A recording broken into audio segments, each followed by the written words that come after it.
This video is from my second channel, Dongfa Freakies. Make sure to subscribe that channel as well. এই ছেলেটির মা অনেক বেশি অসুস্থ। তিনি হসপিটালে ভর্তি হয়ে আছেন। তবে তারা কি এটা জানেন না যে ডাক্তার তার মায়ের চিকিৎসা করছে তিনি আসলে তার মায়ের ভুল চিকিৎসা করছে, যার ফলে তার মায়ের কন্ডিশন আরো বেশি খারাপ হচ্ছে। তবে এই ব্যাপারটি সেই ছেলেটি জানে না এবং এখানে যে ডাক্তার তার মায়ের চিকিৎসা করছিল সে ওই ছেলেটির কাছ থেকে অনেক বেশি টাকা চার্জ করছিল। তবে একদিন সেই ছেলেটি একটি প্রাচীন ডাক্তারের আত্মার সাথে সাক্ষাৎ করে এবং এখানে সেই ডাক্তারটি সেই ছেলেটিকে তার কাছে থাকা সকল জ্ঞান এবং অভিজ্ঞতা দিয়ে দেয়, যার ফলে সেই ছেলেটি অনেক বিখ্যাত ডাক্তার হয়ে ওঠে।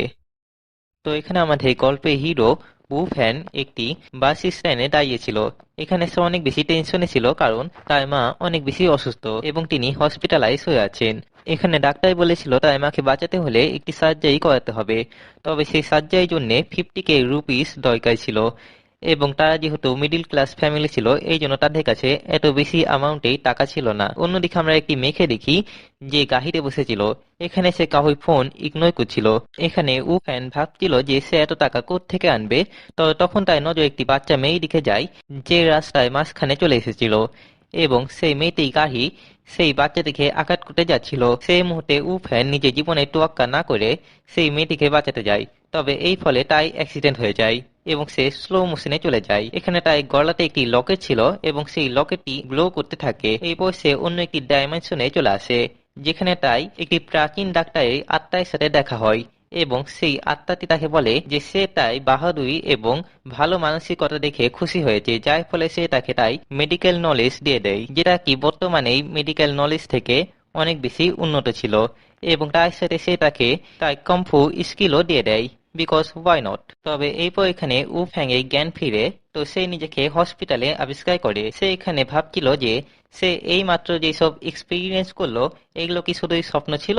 তবে সে এখানে নোটিস করে যে এত ভয়াবহ অ্যাক্সিডেন্ট হওয়ার পরেও সে একেবারে ঠিক আছে। তবে তখন তার সামনে সেই মেয়েটি আসে যার গাড়ির সাথে তাই অ্যাক্সিডেন্ট হয়েছিল।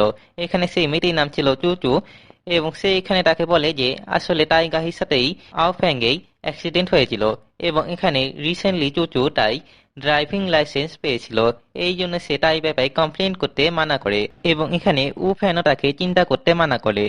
এই পর উ ফ্যান সেখান থেকে চলে যেতে লাগে। তখন চুচু তাকে বলে যে তুমি এখন কোথায় যাচ্ছ, কিছুক্ষণই হলো তোমার জ্ঞান ফিরেছে, তোমায় তো রেস্ট নিতে হবে। তবে এখানে আও ফ্যান বলে যে তার গুরুত্বপূর্ণ কাজ আছে।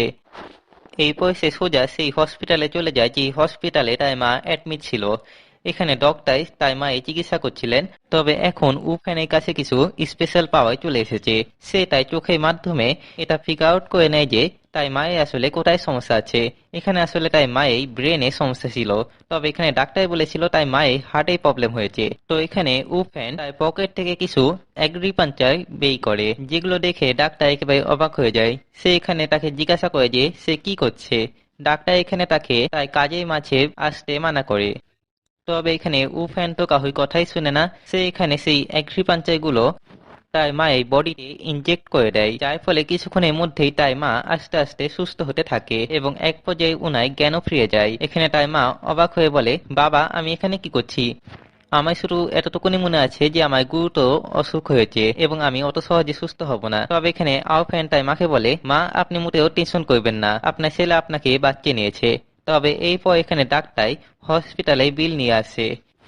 তবে এখানে আওফ্যান তো অনেক বেশি রেগে গেছিল। সে বলে, এক তো আপনি আমার মায়ের ভুল চিকিৎসা করছিলেন, এখন আপনি বিলও নিয়ে এসেছেন। তবে এখানে ডাক্তার বলে, দেখো তোমার মা আইসিইউতে ছিল এবং এই জন্য তো আমাকে বিল নিয়ে আসতেই হতো। তাদের নাটক চলছিলই, তখন সেখানে খবর আসে যে এই হসপিটালে ডাইরেক্টর একটি ছেলেকে পাঠিয়েছে যে কি অনেক বেশি অসুস্থ আছে এবং এটা নির্দেশনা দেওয়া হয়েছে যে সেই ডাক্তারকেই ওই ছেলেটি চিকিৎসা করতে হবে। ডাইরেক্টরের মাথাতে হয়তো সমস্যা আছে অথবা এই ডাক্তারই তাকে ম্যানিপুলেট করেছে। যাই হোক, এখানে সেই ডাক্তারটি সেই ছেলেটি চিকিৎসা করতে আছে। এখানে সেই ছেলেটির পাশে তার বাবা ছিল এবং এখানে তার বাবা বলে যে আমার ছেলে একেবারে সুস্থ ছিল, তবে স্কুল থেকে এসেই তাই অনেক বেশি শরীর খারাপ হয়ে গেছে। এখানে ডাক্তার মনে করছিলেন সেই ছেলেটি সর্দি জ্বর হয়েছে, এই জন্য সে সর্দি জ্বরেই ইঞ্জেকশন আনতে বলছিল। তবে এখানে উফ্যাং আসে এবং সে ওই বাচ্চাটিকে অ্যানালাইজ করে বুঝতে পারে যে তার আসলে ফুড পয়জনিং হয়েছে, এই জন্য সে ডাক্তারকে ইঞ্জেকশন দিতে মানা করে। তবে এখানে সেই ডাক্তারটি বলে, আবে ওই এখানে ডাক্তারকে আমি না তুই। তবে এখানে তাও উফেন তাকে বোঝাতে থাকে যে এই ছেলেটি সর্দি জ্বর হয়নি, তার আসলে ফুড পয়জনিং হয়েছে। তবে এখানে উফেনে কোনো কথা উপেক্ষা না করে সেই ডাক্তারটি সেই ছেলেটিকে ইনজেকশন দিয়ে দেয়, যার ফলে এখানে সেই ছেলেটির অবস্থা একটু ঠিক হতে লাগে। তবে এই পরক্ষণে সেই ছেলেটির অবস্থা আবারও খারাপ হতে লাগে, যা দেখে সেই ডাক্তারটি অনেক বেশি ভয় পেয়ে যায় যে এটা কি হলো। তখন উফেন সামনে আসে এবং সে তাই এগ্রি পাঞ্চাইগুলো বের করে সেই ছেলেটি দেহতে লাগিয়ে দেয়, যেটা দেখে তো সেই ছেলেটির পিতা একেবারে ভয় পেয়ে যায়। সে বলে, এটা তুই কি করছিস আমার ছেলের সাথে? তবে এই কিছুক্ষণ পর তার ছেলে জ্ঞান ফিরে আসে এবং সে একেবারে সুস্থ হয়ে গেছিল। এখানে তার পিতা সেই ছেলেটিকে জিজ্ঞাসা করে, বাবা, তোমার এখন কেমন লাগছে? তো এখানে সেই ছেলেটি বলে, বাবা, আমার আইসক্রিম খেতে ইচ্ছে করছে। এখানে সেই ছেলেটি বাবা অনেক বেশি খুশি হয়ে গেছিল যে তার ছেলে এখন সুস্থ আছে। এই জন্য সে উফ্যাংকে অনেক বেশি টাকা অফার করে এবং উফ্যানও সেই টাকাগুলি নিয়ে নেয়, বিকজ ওয়াই নট। তবে এখানে সেই পাগল ডাক্তারটি এসে তাকে বলতে থাকে যে তোমার কাছে কোনো ডাক্তারি লাইসেন্স নাই, তাও তুমি চিকিৎসা করেছো, এই ফলে তুমি বিপদে পড়তে পারো। তবে সমস্যা নেই, যদি তুমি আমার কথা মতো কাজ করো তাহলে আমি তোমাকে বাঁচিয়ে নিব। এখানে উফ্যান বুঝে গেছিল যে সেই ডাক্তারটি আসলে তাকে ব্যবহার করে তাই সকল ক্রেডিট নিতে চায়। তবে এখানে উফ্যাং এর মা বলছিল, আচ্ছা বাবা, এখন যেহেতু আমাদের কাছে টাকা চলে এসেছে, তো চলো আমরা হসপিটালে বিলটি দিয়ে দিই। তবে এখানে উফ্যাং বলে, আমি ডাক্তারকে একটি কানাকড়িও দিব না। তবে এই পর সেখানে একটি ডাক্তার এবং হসপিটালে ডাইরেক্টর চলে আসে। তা দেখে দেখে সেই ডাক্তারটি উফ্যানকে তার মুখ বন্ধ রাখতে বলে। এখানে সেই ডাক্তারটি উফ্যাং এর সকল ক্রেডিট নিয়ে বলে যে আমি সেই বাচ্চাটির চিকিৎসা করেছি, যেটা শুনে সেই ডাক্তারটি অনেক বেশি খুশি হয়ে যায় এবং সে বলে এমন আরো কেস এসেছে এবং তাকেই তাদের চিকিৎসা করতে হবে। এখানে সেই ডাইরেক্টরটি উফ্যাং এবং তার মাকে দেখে এবং জিজ্ঞাসা করে, এরা কারা? এখানে ডাক্তার বলে, এই ছেলেটির মা আমার পেশেন্ট ছিল, আমি তাই চিকিৎসা করে দিয়েছি। এই পর সে উফ্যাংকে বলে, আচ্ছা বাবা, টাকার বিষয়ে পরে কথা বলা যাবে, তুমি এখন তোমার মাকে নিয়ে বাড়িতে যাও। এরপর এখানে সেই ডাইরেক্টরটি সেই ডাক্তারটিকে নিয়ে যায়। আসলে এখানে সেই ডাইরেক্টরের বন্ধু ছেলের অবস্থাও অনেক বেশি খারাপ ছিল, এই জন্য এখানে সেই ডাক্তারকে তারও চিকিৎসা করতে হবে। এখানে সেই ডাক্তারটি অ্যাগ্রিপাঞ্চায় নিয়ে আসতে বলে। এখানে সেই লোকটি জিজ্ঞাসা করে যে সে কিভাবে তার ছেলে চিকিৎসা করবে। তো এখানে সেই ডাক্তারটি বলে যে সে নতুন উপায়ে চিকিৎসা করার টেকনিক শিখেছে, যেটা দেখে ডাইরেক্টর বলে, তুমি তো সত্যি এক্সট্রা অর্ডিনারি। তবে এখানে সে মনে করছিল যে উফ্যাং কিভাবে তখন সেই ছেলেটি চিকিৎসা করলো। তবে এখানে সে ভুল করে ভুল জায়গাতে সেই অ্যাগ্রিপাঞ্চারটি লাগিয়ে দেয়, যার ফলে সেই ছেলেটির অবস্থা আরো বেশি খারাপ হতে থাকে, যেটা দেখে সবাই একেবারে ভয় পেয়ে যায় এবং সেই লোকটি সেই ডাক্তারের উপরে চিৎকার করতে থাকে। তখন সেখানে নার্স আসে এবং সে এখানে রিভিল করে যে সেই বাচ্চাটির চিকিৎসা আসলে এই ডক্টরটি করেনি, সেই বাচ্চাটির চিকিৎসা সেই ছেলেটি করেছিল, যার নাম হচ্ছে উফ্যাং। এবং সৌভাগ্যক্রমে সেখানে উফ্যাং চলে এসেছিল এবং এখানে সে এসে সেই বাচ্চাটি চিকিৎসা করে দেয়, যার ফলে সেই বাচ্চাটি একেবারে সুস্থ হয়ে যায়। এখানে সেই লোকটি অনেক বেশি খুশি হয়ে যায় এবং সে ধন্যবাদ হিসেবে উফ্যাংকে একটি হোটেল গিফট করে দেয়, যেটা সে সবেমাত্র বানিয়েছিল। এবং এখানে উফ্যাং এসে সেই ডাক্তারটি রহস্য ফাঁস করে দেয়। সেখানে বলে দেয় যে সেই ডাক্তারটি তার মায়ের ভুলভাল চিকিৎসা করছিল, যার ফলে তার মা আরো বেশি অসুস্থ হয়ে পড়ছিল, যার ফলে এখানে ডাইরেক্টর সেই ডাক্তারটিকে চাকরি থেকে বের করে দেওয়ার কথা বলে। তবে এখানে উফ্যাং বলে সে যা করছিল সেটা একেবারে বেআইনি, এই জন্য তার চাকরি বাদ না দিয়ে তাকে একেবারে পুলিশের হাতেই তুলে দেওয়া উচিত। এখানে সেই ডাক্তারটি অনুরোধ করে যে তারা যেন এটা না করে। তবে এখানে উফ্যাং বলে, তুমি কি কখনো সেই সব মানুষদের কথা ভেবে দেখেছো যাদের কাছ থেকে তুমি এত টাকা চার্জ করতে? তুমি কি জানো সেই মানুষগুলো কিভাবে টাকা জোগাড় করতো? তোমার জন্য এটাই ভালো শাস্তি। এরপর এখানে সেই হসপিটালের ডাইরেক্টর উফ্যাংকে ধন্যবাদ জানাচ্ছিল।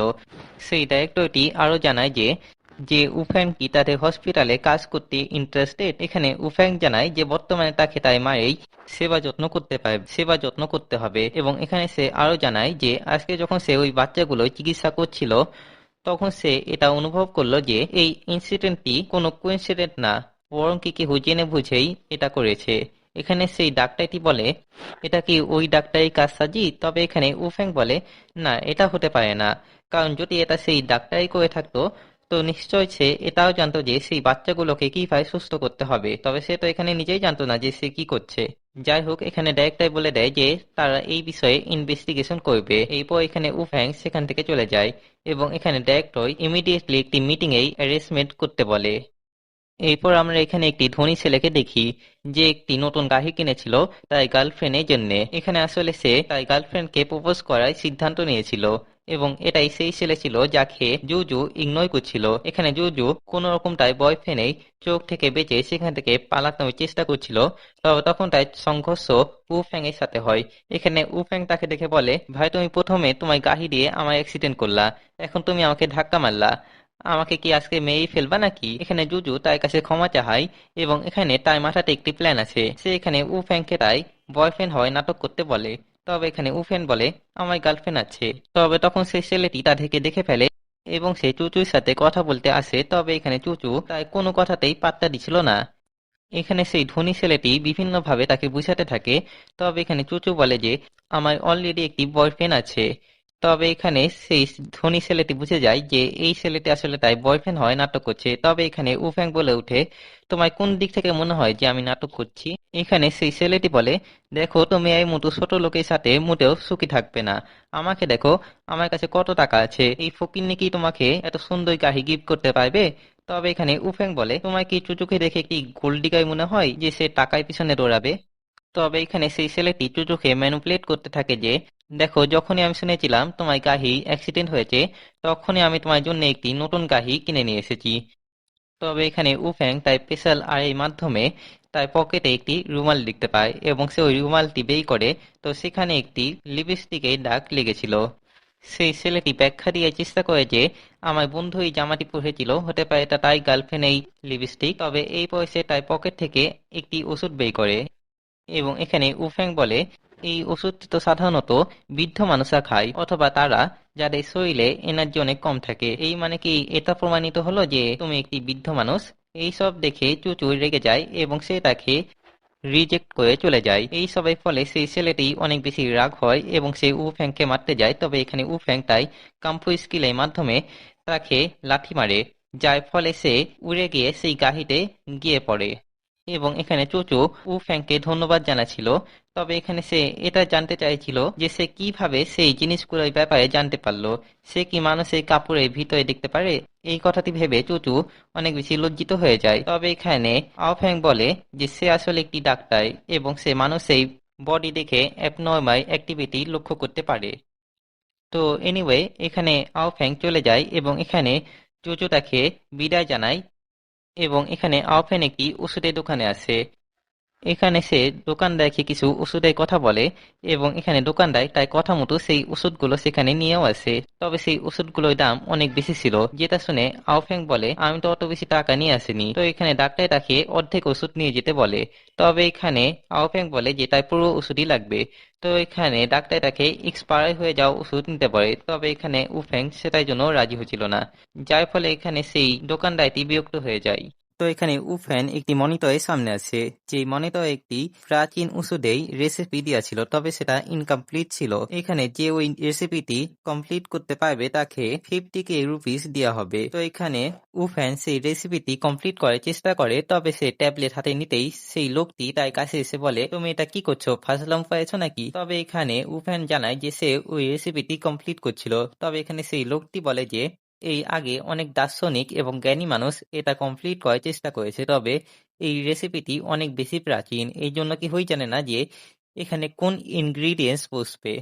এখানে উফেন তাও চেষ্টা করতে চায়, তবে এখানে সেই দোকানদারটি তাকে সরাসরি বলে দেয় যে, এত জ্ঞানী মানুষ এই রেসিপিটি কমপ্লিট করতে পারেনি, তো তোমার মতো একটি ছোট লোক এটা কিভাবে পারবে? তাদের এই সব কথা শুনে সেই দোকানে আসল ওনার সেখানে চলে আসে, এবং সে ওই লোকটিকে জিজ্ঞাসা করে যে এখানে আসলে কি হয়েছে। তো এখানে সেই লোকটি জানায় যে এই ছেলেটি এই প্রাচীন রেসিপিটি কমপ্লিট করার চেষ্টা করছিল, তবে আমার মনে হয় না যে সে এটা করতে পারবে, কারণ এত জ্ঞানী মানুষই এটা করতে পারেনি, তো সে এটা কিভাবে করবে? তবে এখানে সেই ওনায় দেখে যে উফ্যান সেই রেসিপিটি কমপ্লিট করতে অনেক কাছাকাছি পৌঁছে গেছিল। এখানে উফ্যান বলে দেয় যে আমি তো এই রেসিপিটি কমপ্লিটই করে দিতাম, তবে এই লোকটি তো আমাকে বারণ করলো, এবং সে আমাকে ছোট লোক বলে গালাগালিও দিছিল। এই কথাগুলো শুনে সেই ওনাইটি অনেক বেশি রেগে যায়, এবং সে ওই লোকটিকে উফ্যানের কাছ থেকে ক্ষমা চাইতে বলে, এবং সে যদি এটা না করে তো সেই লোকটি চাকরি আর থাকবে না। এই কথাতে শুনে সেই লোকটি হাতের উপরে বসে যায়, এবং সে নিজেকে থাপ্পড় মেরে বলে, দয়া করে আমাকে ক্ষমা করে দিন, আমি অনেক গরিব, আমার এই চাকরিটি সত্যি অনেক লাগবে, আমার কাছে অনেক বড় ভুল হয়ে গেছে। অনুগ্রহ করে আমাকে ক্ষমা করে দিন। তো এখানে উফেন তাকে ক্ষমা করে দেয়। যাক, এবারে চাকরি নেয়নি, ভাগ্য ভালো লোকটার। তো এখন সেই ওনাইটি উফেনকে বলে যে সে যেন এই রেসিপি কমপ্লিট করে দেয়। তো এখানে উফেন সেই লাস্ট 2টি ইনগ্রিডিয়েন্টস তার ব্রেনের ভিতরে লাইব্রেরিতে খুঁজতে থাকে এবং সে ওই ইনগ্রিডিয়েন্টস গুলো পেয়ে যায় এবং সে ওগুলো লিখে দেয়। এরপর সেই মনিটরে এআই সেই ইনগ্রিডিয়েন্ট গুলোকে স্ক্যান করতে থাকে। তবে এরপর সেই এআইটি জানায় যে এই ইনগ্রিডিয়েন্ট গুলো ভুল হয়েছে। তবে এখানে ঘটনা ছিল, উফেন এই উপকরণ ভুল ছিল না, বরং সেই লোকটি প্রথমে ভুল উপকরণ লিখেছিল, যার ফলে এখানে উফেন সেটা সঠিক করে দেয়। এরপর এআই স্ক্যান করে, তো এইবার সেই ইনগ্রিডিয়েন্টটি তৈরি হয়ে যায়, যা দেখে সেই ওনাইটি অনেক বেশি খুশি হয়ে যায় এবং সে উফেনকে তার কথা মতো 50K রুপিস উপহার দেয় এবং তার সাথে সে যে ওষুধগুলো কিনতে এসেছিল সেগুলো সে তাকে ফ্রিতে দিয়ে দেয়। তবে এখানে উফেন বলে, এই টাকা থেকে আপনি এই ওষুধের দাম কেটে নিন, আমি ফ্রিতে ওষুধ নিব না। তবে এখানে সেই ওনাইটি বলে যে আমি তোমাকে এই ওষুধগুলো গিফট করছি। এখানে সেই সফ ওনাইটি বলে যে আমি অনেকদিন থেকে এই ওষুধটি বানানোর চেষ্টা করছি, তবে সবকিছু দেখে মনে হচ্ছিল যে আমি এই জন্মে তো এই ওষুধটি কখনোই বানাতে পারবো না। আসলে আমার বন্ধু অনেক বেশি অসুস্থ এবং তাকে সুস্থ করার জন্যই আমি এই ওষুধটি বানাচ্ছি। তবে এখানে উফেন বলে, এই ওষুধটি দেওয়ার ফলে আপনার বন্ধু কিন্তু সুস্থ হবে না, কারণ এই ওষুধ যা করে এটি ব্যথা কমিয়ে দেয়, তবে এটা কোনো রোগকে সুস্থ করতে পারে না। যেটা শুনে সেই লোকটি আবারও হতাশ হয়ে যায়। তবে এখানে উফেন বলে, যদি আপনি চান তো আমি তার চিকিৎসা করতে পারবো। যেটা শুনে সেই ওনাইটি অনেক বেশি খুশি হয়ে যায় এবং সে তাকে দ্রুত তার গাড়িতে চড়িয়ে তার বন্ধুর কাছে নিয়ে যেতে থাকে। এখানে পথে সেই ওনাইটি তাকে জিজ্ঞাসা করে যে আচ্ছা বাবা, তুমি কিভাবে আমার বন্ধুর চিকিৎসা করবে? তো এখানে উফেন বলে যে সে 6 নিডল টেকনিক ব্যবহার করবে। যেটা শুনে তো সেই লোকটি আরো বেশি এক্সাইটেড হয়ে যায়, কারণ এটা অনেক প্রাচীনতম টেকনিক এবং সে নিজেও এই টেকনিকটি ব্যবহার জানে না। ওনাইটি আরো জিজ্ঞাসা করে যে আচ্ছা বাবা, তোমায় মাস্টার কি ছিল? এখানে উফেন শুধু এইটুকুনি বলে যে তার মাস্টার বর্তমানে অবসরে আছে। এখানে সেই ওনাইটি তার বন্ধু সম্পর্কে বলে যে তার বন্ধু একটি ছেলে আছে যার এই শহরে অনেক বেশি নামডাক আছে এবং সে মনেও অনেক ভালো। তবে তার এক মেয়ে আছে এবং তার মেয়ে একটু বদমেজাজি এবং একটু বেয়াদব বলতে গেলে। এখানে সে উফেনকে বলে দেয় যে তার কোনো কথাতে উফেন যেন অফেন্স না হয়।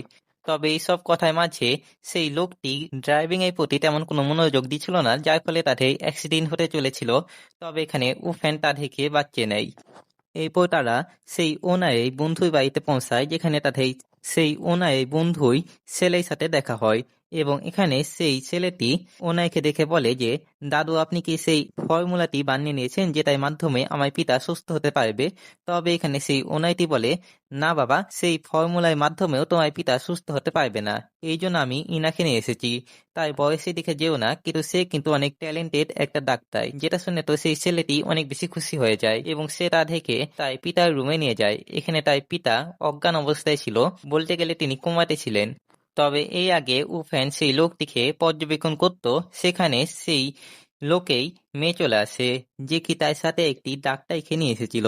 সে আসলে অনেক জনপ্রিয় ডাক্তার ছিল, যার বিদেশে অনেক নামডাক আছে। এবং এখানে সেই মেয়েটি বলছিল যে এই রাস্তা থেকে কুড়িয়ে পাওয়া ডাক্তার আমার দাদুকে কোনো রকমই সুস্থ করতে পারবে না, এই জন্য আমি ইনাকে নিয়ে এসেছি। বিদেশে না অনেক নামডাক আছে, ইনি অনেক ব্যস্ত থাকেন বটেই, তবে আজকে আমায় ডাকাতে ইনি বিশেষত এখানে এসেছেন। এখানে সেই ডাক্তারটিকে দেখে উফেন সেখান থেকে চলে যেতে চায়, তবে এখানে সেই ওনাইটি বলে যে বাবা, তুমি কোথায় যাচ্ছ? তো এখানে উফেন জানিয়ে দেয় যে এখানে যেহেতু আরো একটি ডাক্তার চলে এসেছে, তো আমার এখানে থাকার কোনো দরকার নেই, না হয় ঝামেলার সৃষ্টি হতে পারে। তবে এখানে সেই ওনাইটি তাকে এখানে থামতে বলে। এরপর এখানে সেই ডাক্তারটি সেই লোকটি কিছু টেস্ট করাতে বলে। এখানে সেই ছেলেটি সেই টেস্টটি করিয়ে দেয়। এরপর সেই টেস্ট রিপোর্ট দেখে সেই ডাক্তারটি বলে, আপনাকে এখন আপনার পিতার অন্তিম সংস্কারে সকল প্রস্তুতি করে নেওয়া উচিত, কারণ ইনার যে অবস্থা, এই ফলে মনে হয় না ইনাকে বাঁচানো যাবে। যেটা শুনে সেই লোকটি তো অনেক বেশি হতাশ হয়ে যায় এবং সেই মেয়েটিও কান্না করতে থাকে যে দয়া করে আমার দাদুকে বাঁচিয়ে দিন। তবে এখানে সেই ডাক্তারটি বলে যে সে এখন এই কন্ডিশনে আর কিছু করতে পারবে না। যা শুনে সেই সব উন্নতি বলে যে তুমি এত পড়ালেখা করে এত জনপ্রিয় ডাক্তার হলা শুধুমাত্র একটি পরিবারকে অন্তিম সংস্কারে উপদেশ দেওয়ার জন্যে? এখানে উফেন সামনে আসে এবং সে বলে যে আমি এই লোকটি চিকিৎসা করব। তবে এখানে সেই ডাক্তারটি বলে দেয় এই কন্ডিশনে যদি তুমি ওনার চিকিৎসা করতে বসো তো ওনার কন্ডিশন আরো বেশি খারাপ হয়ে যাবে। এখানে সেই মেয়েটিও বলে দেয় যে সে উফেনকে তার দাদুর গায়ে হাতও দিতে পারবে না। তবে এখানে উফেন বলে আচ্ছা তোমার আমার প্রতি ভরসা নেই তাই না, তো যদি আমি এমন কিছু বলি যেটা তোমার ভরসা অর্জন করবে তাহলে কি তুমি তোমার দাদুর চিকিৎসা আমাকে করতে দিবা? তো এখানে উফেন বলে যে তার দাদুই কোথায় কোথায় এবং কি সমস্যা আছে। তবে এইসব শুনে সেই মেয়েটি বলে যে হতে পারে এই ওনাই দাদুটি তোমাকে আগে থেকেই সব কিছু বলে দিয়েছে। তো এখানে উফেন তাই সম্পর্কে বলতে শুরু করে। সে বলে যে তোমার ফিজিক্যাল কন্ডিশন অনেক বেশি ভালো, কারণ তুমি ছোট থেকেই মার্শাল আর্টেই প্র্যাকটিস করছো। তবে একদিন ট্রেনিং এর মাঝে তোমার শোল্ডারে আঘাত লাগে, যার ফলে তোমার শোল্ডারে এখনো ব্যথা করে এবং তোমার পায়ে একটি কাটা চিহ্ন আছে যেটা তোমার ট্রেনিং করার সময়ই হয়েছিল। এইসব শুনে সেই মেয়েটি বলে তুমি এত কিছু কিভাবে জানলা? তো এখানে উফেন বলে যে আমি তো এর থেকেও অনেক কিছু জানি এবং কি আমি এমন কিছুও জানি যেগুলো এখানে বললে তুমি লজ্জা পাবে। এইসব শুনে ফাইনালি সেই মেয়েটি উফেনকে তার দাদুই চিকিৎসা করতে দেয়। এখানে আউফেন সেই লোকটিকে স্ক্যান করে এবং এখানে সে বলে যে এই জগতে বেশিরভাগ রোগবালাই ইভেল স্পিরিটদের কারণে হয়। যদি এদেরকে ধ্বংস করে দেওয়া যায় তো সেই রোগবালাইও ধ্বংস হয়ে যাবে।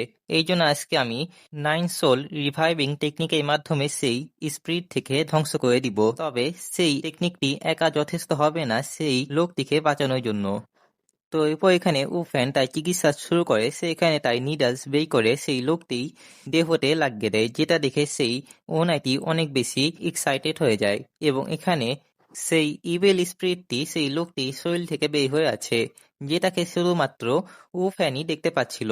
এখানে সে ওই স্পিরিট থেকে 9 সোল রিভাইভিং টেকনিকের মাধ্যমে ধ্বংস করে দেয়। তবে এই সাথে সাথে সেই লোকটি হার্টবিটও থেমে যায়, যেটা থেকে সেই ডাক্তারটি বলে বা মিস্টার উফেন আপনি তো সরাসরি এই লোকটিকে মেরেই ফেললেন। তবে এখানে উফেন বলে যে একটু ধৈর্য ধরুন এবং এই কিছুক্ষণ পরই সেই লোকটি হার্টবিট আবারও নর্মাল হয়ে যায় এবং ওনার জ্ঞানও ফিরে আছে, যেটা দেখে সেই সব ওনাই এবং বিশেষ করে তার গ্র্যান্ড ডটার অনেক বেশি খুশি হয়ে যায়।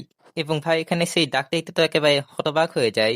এখানে সে ওই লোকটিকে বলে যে স্যার আপনি অনেক বেশি অসুস্থ, আপনাকে আপনার ফুল বডি চেক আপ করানো উচিত। তবে এখানে সেই লোকটি বলে ধুর মিয়া আপনার মাথা খারাপ নাকি, সামান্য সর্দি জ্বরের জন্য আমি আমার গোটা বডি চেক করাবো? তবে এখানে সেই মেয়েটি বলে যে দাদু দয়া করে এনার কথা শুনুন, আপনার সাধারণ সর্দি জ্বর হয়নি, আপনি অনেক অসুস্থ ছিলেন যেটা আপনি হয়তো জানেন না। তো এখানে তার গ্র্যান্ড ডটারের কথা শুনে সে তার বডি চেক করাতে রাজি হয়ে যায়। এরপর যখন রিপোর্ট আছে তখন সবকিছু একেবারে নর্মাল ছিল। এখানে ওনার শরীরে যতগুলো ত্রুটি ছিল সেগুলো একেবারে সুস্থ হয়ে গেছে, যেটা দেখে সেই ডাক্তার তো ভাই অবাক হয়ে যায়। এবং এখানে শর্ত রাখা হয়েছিল যদি উফেন সেই লোকটি চিকিৎসা করে দেয় তাহলে এখানে সেই লোকটি পাবলিকের সামনে উফেনের কাছে ক্ষমা চাইবে, কারণ সে উফেনকে অপমান করেছিল।